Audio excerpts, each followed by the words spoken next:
A young woman who worked at a jewelry store vanished during her lunch break without a trace. Only a few peculiar clues and witnesses were discovered when investigators started to solve this mystery. The detectives were greatly surprised when they learned the truth only a few decades later. Welcome to A to Z Crime Stories. Before we start, don't forget to like this video and subscribe for more. In the Australian city of Gold Coast, Linda Reed was born in 1962. She was raised in a devoted household, was a happy, vivacious child, and enjoyed a large social circle in school. Robert is a man Linda met. They started dating, and at age 19 years of age, the young lady wed him.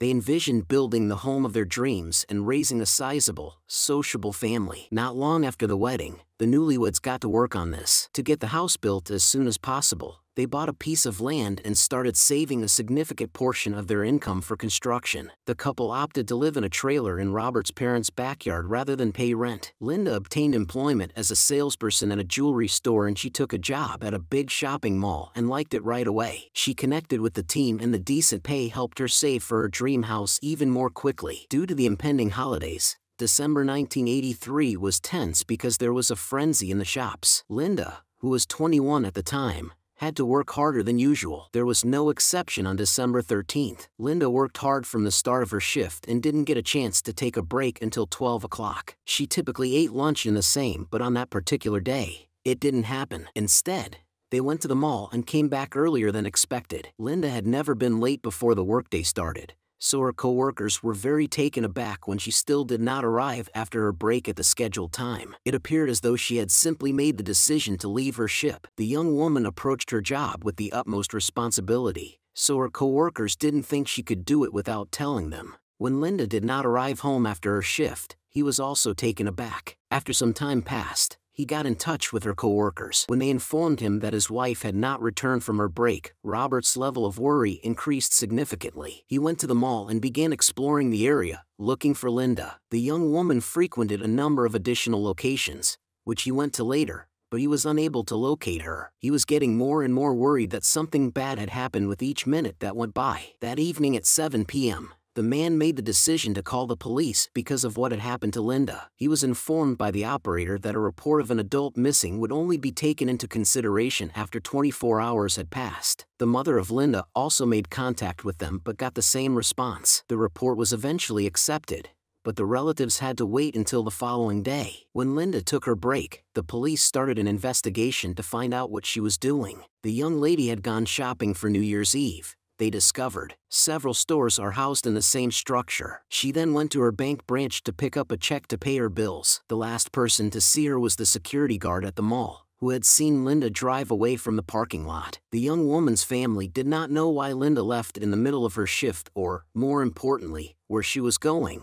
so the police were unable to find any additional information. The police started watching Robert while also issuing alerts for the young lady and her vehicle. Statistics show that husbands or Robert had a solid alibi. No other suspects were discovered, and according to everyone who knew Linda, she never had enemies and was generally a very positive person as investigators tried to find new leads. However, it was Robert's case. More men were more likely to commit crimes against their wives. It had been several days since Linda had vanished. On the third day, a report about an abandoned vehicle matching the description of the young woman's vehicle was given to the police. It was 20 kilometers from the shopping center in a suburban area. When the police arrived, they confirmed that the vehicle was Linda's. The car was parked next to some bushes on the side of the road. This region was largely undeveloped and covered in bushes and trees in the 1980s. The police discovered Christmas presents Linda had purchased prior to going missing inside the vehicle. The ignition key was present inside the salon, and the doors were not locked. An odd clue was also discovered by the police. A pack of empty menthol cigarettes was found next to the front passenger seat. Robert and Linda never smoked, so the pack might belong to the kidnapper, investigators concluded, which was the most obvious conclusion. The police started looking for evidence right away, and shortly thereafter they made a heartbreaking discovery about 40 meters from the car in the stream bed of a small creek. They discovered Linda's body. Her hands were bound together with an eyeglass and bikini cord. According to a relative of the victim, neither of these things were ever hers. Although the young woman was also subjected to violence, medical professionals determined that asphyxiation was the cause of death. However, at the time, couldn't get a DNA sample from the criminal, so the investigators presented what they believed to be an approximate timeline of events. When Linda went to load the gifts she had purchased into the car in a shopping center parking lot, an unidentified criminal attacked her. He made her take the wheel and drive to the location where her body was later discovered. After that, he killed her and brutalized her. The investigators decided to attempt an interview because there were no leads that could point them to a suspect. Naturally, attracting the attention of everyone who was in the shopping center during Linda's lunch break was a very difficult task. The victim's car was taken by the police, who then parked it in the mall while attaching a picture of the girl and information about her disappearance. The investigators hoped that the visitors would benefit from the visual installation. On that day, who saw Linda? Organized some information. The police were informed by numerous witnesses that they saw a young person in the mall with light hair. However, detectives were unable to place him. Other witnesses related a more intriguing story. They saw a man trying to hitch a ride on the highway the day Linda vanished,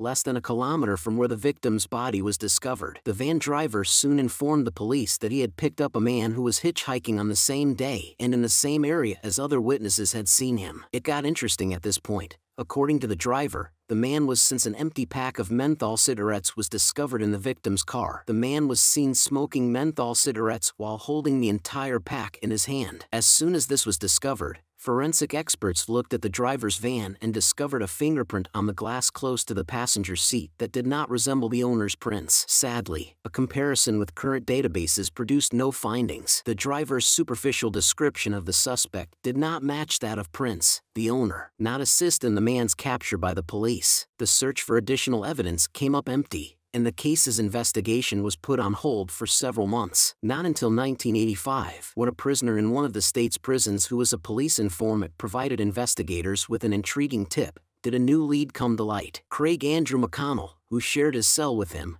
had told him that he had killed Linda Reed. Craig claims that Lyndon caught him and another man trying to steal a car from a shopping center's parking lot. The criminals kidnapped and killed her out of concern that she would recall their faces and call the police. The detectives were familiar with this name. Craig was a suspect in Linda's murder because he was serving 2 life sentences for killings that occurred in 1984, but the police were unable to establish a connection at the time. When they spoke to Craig in prison following the informant's tip, he insisted that he was not involved in the killing.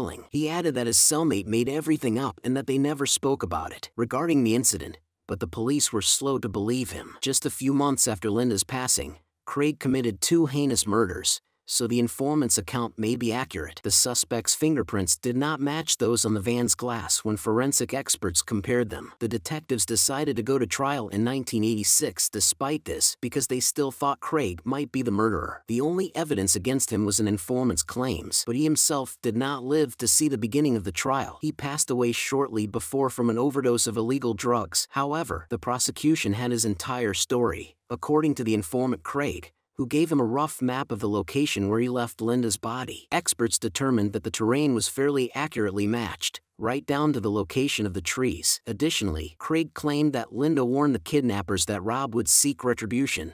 The young woman actually did frequently chase after Rob. The informant that after Linda's car was discovered, he consumed a cheese and vegetable sandwich that belonged to her. Despite the fact that experts did discover cheese traces in her purse, all of this evidence was circumstantial and was not enough to support a conviction. Craig was exonerated of Linda's murder as a result. Was not enough to support a conviction. Craig was exonerated of Linda's murder as a result. Investigators tried to gather additional evidence that would enable them to obtain a guilty verdict because they still believe he was involved in the crime, but their other efforts came to a halt. When the murder investigation was reopened in 2014, 30 years after the original murder, the detectives decided to review the evidence. They gave samples of the fingerprints found on the van's glass to specialists who attempted to recreate them using cutting-edge technology. When they finally succeeded and entered the data into the database, the detectives discovered a match. Troy James O'Mara's fingerprints were found, and he was already serving a life sentence at the time Linda died. Year-old girl, and this crime's specifics were strikingly similar. When she got close to her car, his victim was coming from a store with purchases for her upcoming wedding. James coerced her to sit in the vehicle and then drove her to a remote location where he killed her after violently beating her and tying her hands. James was never considered a suspect in Linda's case and was not even on the police's radar despite this similarity. During the early stages of the investigation,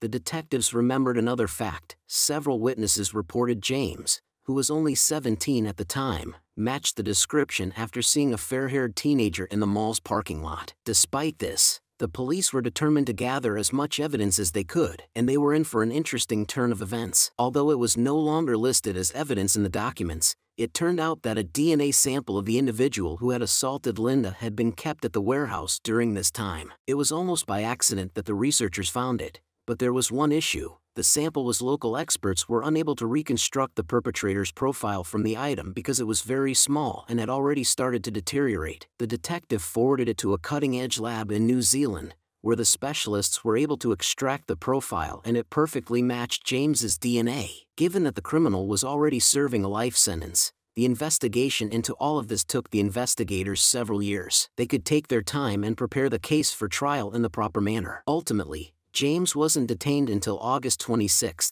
2018, nearly 35 years after the murder. The man was 51 years old at the time. He had spent more than half of his life behind bars and during that time had accrued additional charges. James managed to escape from prison once and even attacked security personnel twice, but he was apprehended the following day for the murder of Linda. Trial planning got underway after he admitted to being guilty. The process took a while, but in March 2021, the offender made the decision to confess. According to him, Linda was in the parking lot. The young lady was eating while seated in her vehicle. He offered her a sandwich before forcing her into her car and threatening to drive to a remote area where he would attack and kill her. James responded that his only goal that day was to murder a random young woman when the judge questioned him about his motivations. James was therefore given the option to apply for early release in July 2022 due to the fact that he had already served more than 30 years in prison. James was sentenced to 30 years in prison for the murder of Linda. He is still serving his sentence as of right now, but he could be let go in the upcoming years. Sadly, Linda's father passed away before he could see the police catch her killer. After a protracted battle with cancer,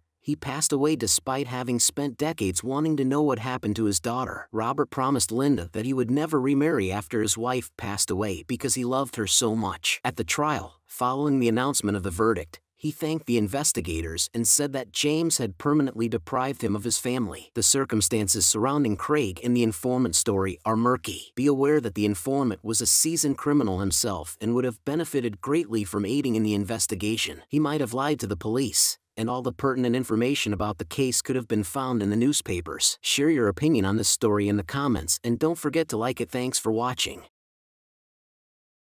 It took 25 years to piece together this strange tale. After leaving a party, a student from American University vanished. With no trace, despite having a suspect since the beginning, the police were unable to establish his guilt. It wasn't until the podcast's creator dug up the horrific details of the case decades later that he alerted millions of people to it and forced the police to reopen their investigation. Kristen Smart moved to the United States with her parents after being born on February 20, 1977, in Augsburg, Germany. At a young age, the family moved to Stockton, California, with the brother and sister. Her parents had a daycare center for kids of American military personnel. In 1996, Kristen entered California Polytechnic University after receiving her high school diploma. She worked as a lifeguard at the campus recreation center in her free time. A large birthday celebration for one of the students was held at the fraternity house on May 25, 1996. When her friends decided against going, Kristen went to the fraternity house by herself. The event took place in typical American student fashion.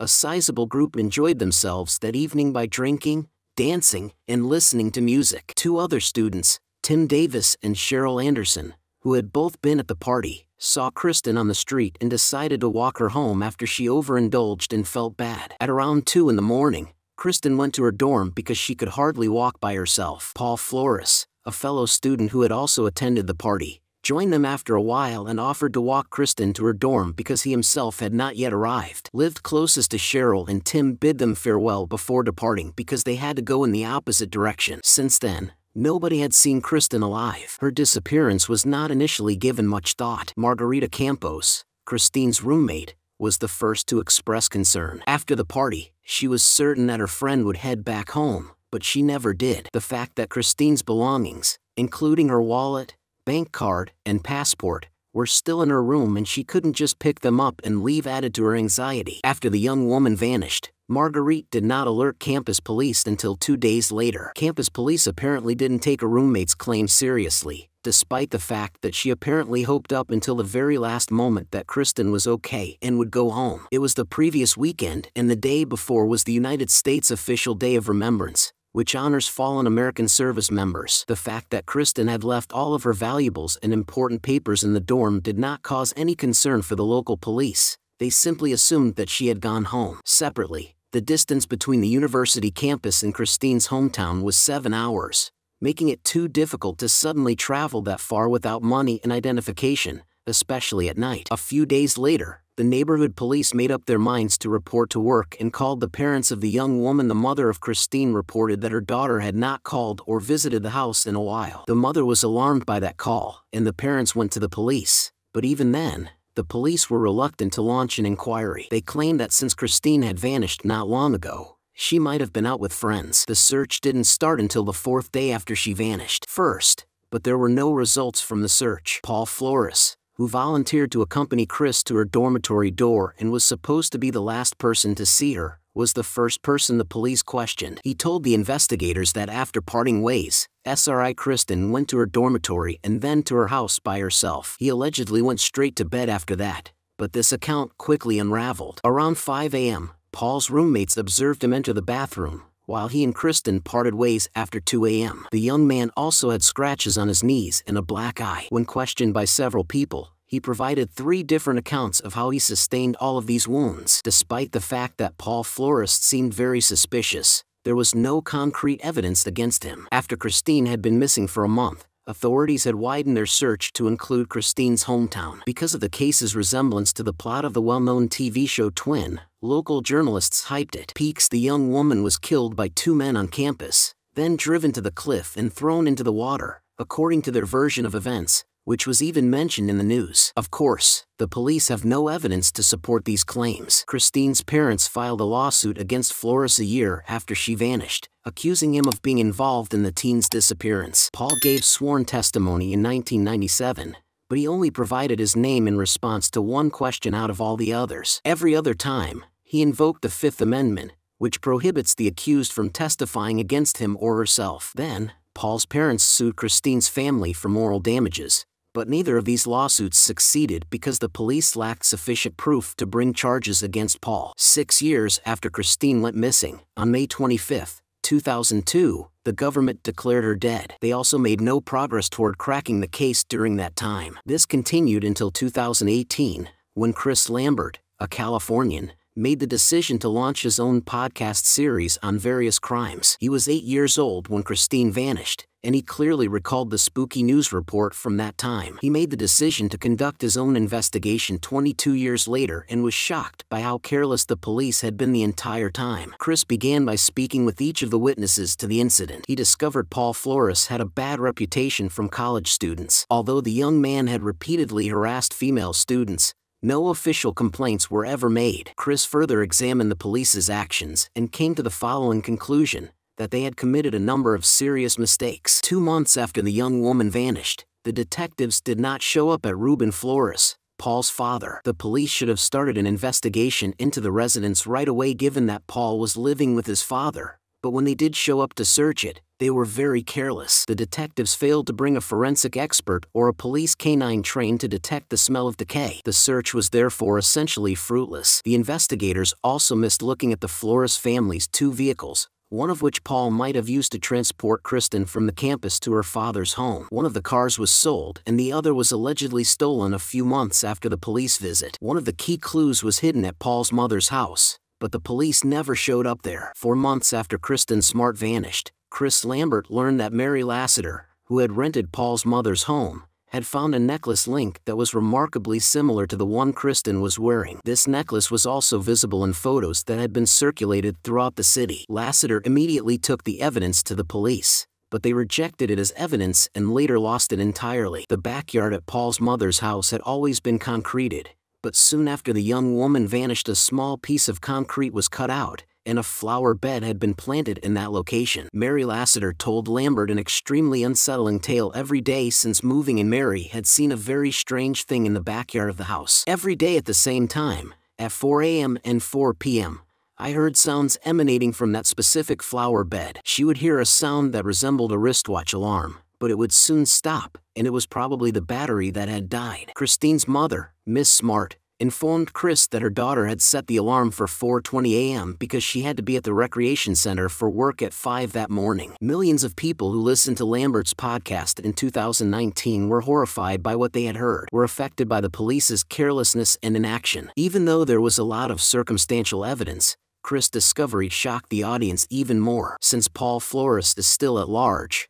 the police have decided to reopen their inquiry into the disappearance of Kristen Smart. Investigators began by searching the homes and vehicles of the Flores family. When the unfortunate flower bed was finally dug up, no one was discovered inside. Even though there was no body, the experts were able to establish that on April 13, 2021, when Paul Flores and his father were detained, there were signs of human body decay in the ground. According to the investigation, Paul was charged with Christine's murder and his father was charged as an accessory. After Tim Davis and Cheryl Anderson left, Paul tried to molest the young woman but was rejected. This could account for the wounds Flores sustained during the altercation. Paul had the option of murdering Kristen and bringing her body home. The father of Flores made a decision after witnessing what his son had. They took the young woman to her mother's house and buried her in the backyard, which was later changed into a flower bed, to assist him in concealing the corpse. Later, the suspects dug up the grave and took the remains somewhere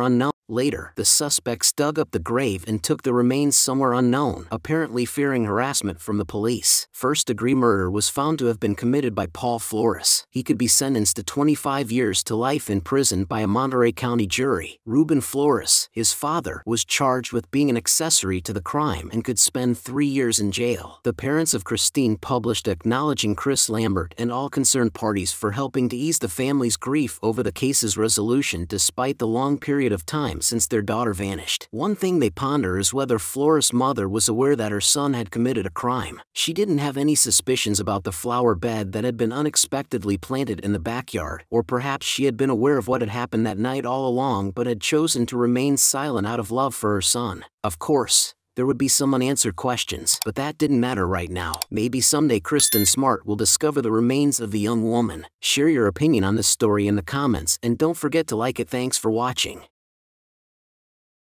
A young woman who lived with her boyfriend in an apartment was kidnapped on the eve of Christmas. The young man was restrained by an unidentified criminal, who also took the young woman outside through the back door before vanishing into thin air. The caveman went unpunished for 36 years before an unexpected truth came to light because the police were unable to identify the perpetrator. Welcome to A to Z Crime Stories. Before we start, don't forget to like this video and subscribe for more. Leslie McRae was born in Jacksonville, Florida, on April 14, 1968. She had a great sense of humor, was tenacious, outgoing, and kind. She also loved to have fun. Leslie was brought up in a loving family, but was especially close to her younger cousin Joey, who was 4 years old. The girls made an effort to get together as often as they could despite living in different cities. When she turned 18, Leslie even considered relocating to her hometown. Leslie enrolled in the University of North Florida when she turned 17 and completed high school with the goal of pursuing a career in modeling. On the evening of December 24, 1985, she and her 21-year-old boyfriend, Edgar McQuarrie, moved out of her parents' home and into an apartment building. Around 3 in the morning, Edgar heard a noise in their apartment where they were sleeping. He was horrified to see a man with a knife standing over their bed. Edgar's hands and feet were bound with ties,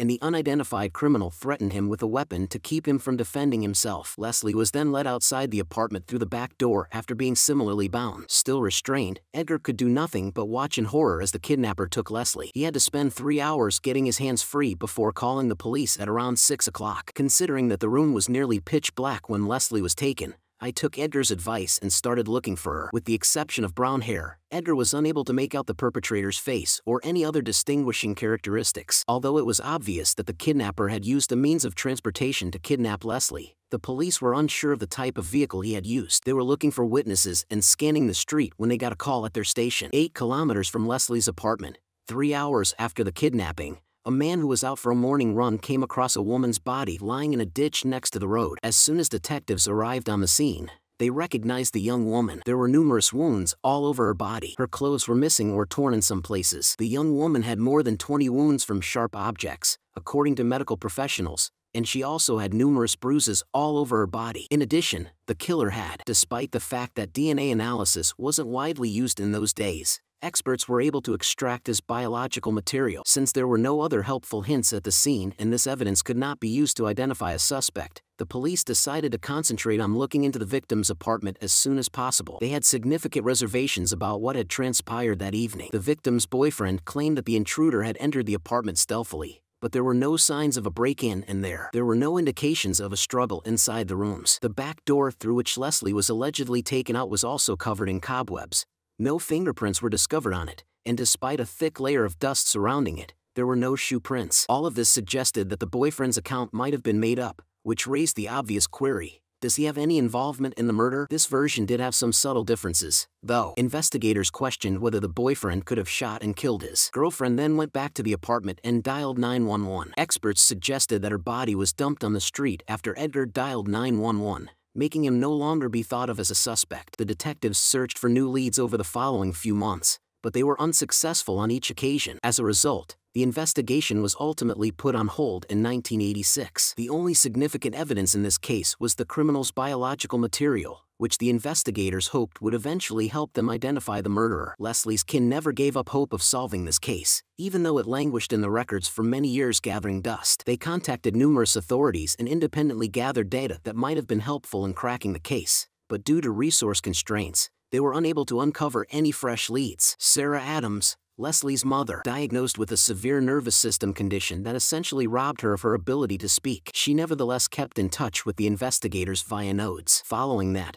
Leslie's cousin Joey took the lead in the investigation. She frequently traveled to Jacksonville, even though she and her family lived 2 hours away, to speak with investigators or assist Leslie's mother. However, attempts to contact the police essentially failed. Detectives were hesitant to reopen They weren't in a rush to take on a decades-old murder case given the lack of fresh evidence and the fact that they were preoccupied with ongoing criminal investigations. As a result, Joey started to charge the detectives with being careless in the initial phases of the investigation or even covering up the offender. Even though she lacked any proof, she speculated that the murderer might have paid off the detectives. In an effort to raise awareness of the case, Joey also regularly gave interviews to local news outlets. She recalled their time together and characterized Leslie as an upbeat and optimistic person. She also regretted that her 2 kids would have never known what a wonderful Aunt Leslie could have been to them. The first outcomes were achieved by her relatives' persistent efforts in late 2018. They got in touch with representatives of the Cold Case Files Initiative, who became intrigued by Leslie's case. This nonprofit, which was founded in 2015, focuses on homicides that have gone unsolved and in which police have been unable to find the culprits. The group gathers and disseminates data, converses with investigators and the media, and supports the victims' loved ones by giving them guidance on how to speak with law enforcement and the media. Employees of the company posted information about Leslie's murder on various websites in an effort to raise as much awareness of the case as they could. Public interest may be crucial in such cases, where investigators have now been able to crack the case. The likelihood that potential witnesses to the events will be among them increases as more people learn about this crime. Unknowingly, people may occasionally have witnessed or heard something that could have helped the police find the murderer. Second, as a result of pressure from the public and the media, the likelihood that detectives would reopen the investigation rose over time. They had the perpetrator's biological material, but studying it required reopening the case, which police officers frequently do not do due to a lack of personnel or funding. Through months of collaboration with Leslie's family, the organization was able to successfully bring attention to this case. In June 2019, representatives of a well-known local TV channel contacted the family. They had written about it in the news, discussed it in reports, and written about it. They offered to film a sizable interview in which relatives could talk about Leslie and their years-long quest for the truth. The offer was accepted, and her mother and cousin met with reporters. They revealed to them Leslie's personality and demonstrated her to them photos and were shocked to learn that the police had not been looking into the case for more than 30 years. In addition, family members said during the interview that they thought the boys Leslie mentioned were her killers and that they did not believe her account of a man with a knife. The journalist chose to omit this scene because Edgar was not a suspect in this case and there was no evidence against him. However, the boy could have killed her himself. The TV channel contacted the sheriff's office in an effort to get more details, but the police refused to provide any. They cited policies that forbade them from speaking with journalists about cases that were not currently under investigation. This result disappointed Leslie's family, but they were not going to give up. Joey persisted in sending letters to the detectives asking them to reopen the case, and in the end it worked. The family was able to arrange a meeting with law enforcement officials, and detectives revealed their intention to revive the investigation in April 2020. The police re-interviewed the Leslie family and started to review the available evidence. They transported biological samples from the victim's body to a lab, where professionals quickly extracted a DNA profile. This profile was then entered into the FBI's national database and received an instant match. The name of the potential killer was finally known to the investigators almost 35 years later. He was 58. David Nelson Austin. The detectives discovered many intriguing passages in his biography. His DNA was present in since the man had been incarcerated since 1991 for 2 sexual offenses committed in 1988 and 1990. The FBI database was not simply a coincidence. He had just relocated from Florida to Michigan, where he was residing at the time. Leslie was 24 years old and residing in Jacksonville at the time of his death. According to the detectives, he attacked and unsuccessfully tried to assault a young woman who was mentally disabled 2 months prior to the murder. Although the man was detained, the legal system gave his actions very little weight. Austin wasn't given a harsh penalty and continued to be unfettered. He also had a long list of lesser offenses like drug possession and disturbing the peace. More detectives came to the conclusion that he was responsible for Leslie's murder and started putting the case together for court. They went to the Michigan prison to question Austin for the first time in early 2021 after collecting all the required materials. The man denied being involved, but no one was going to take him at his word. Investigators obtained a sample of his DNA to directly compare it with the biological material discovered on the victim's body. This was required as part of the standard procedure, and the outcome was anticipated. A full match in August 2021. Official charges were brought against Austin for Leslie's slaying. Detectives have since been working to transfer him from Michigan to Florida, the scene of the crime. It was necessary to transfer because Florida, as opposed to Michigan, had the death penalty, and Austin might have received it for killing Leslie. It took a year to complete the process. He was currently incarcerated, awaiting trial, and investigators have no doubt that he is guilty until September 2022, when he was finally transferred to a correctional facility in Florida. The only way the murderer can avoid being executed is if they work out a deal with the prosecution and confess to the crime in exchange for another life sentence. Austin was never a suspect in the case and was never interrogated, according to investigators who acknowledged this during a press conference. They claimed the man left no traces that the police could use to identify him. DNA analysis was not possible at the time,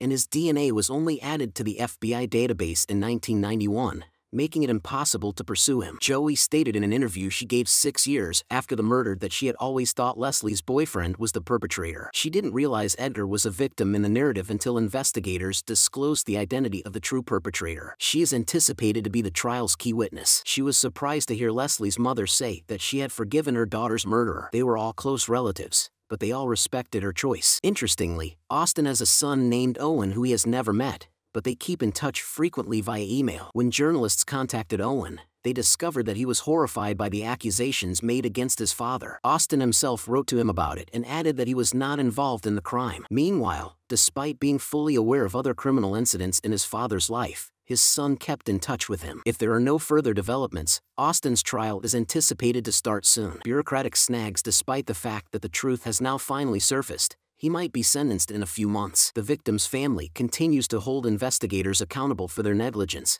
believing that if they had periodically reopened this case, the perpetrator's identity would have been discovered in the early 1990s rather than 30 years later. Share your opinion on this story in the comments and don't forget to like it. Thanks for watching.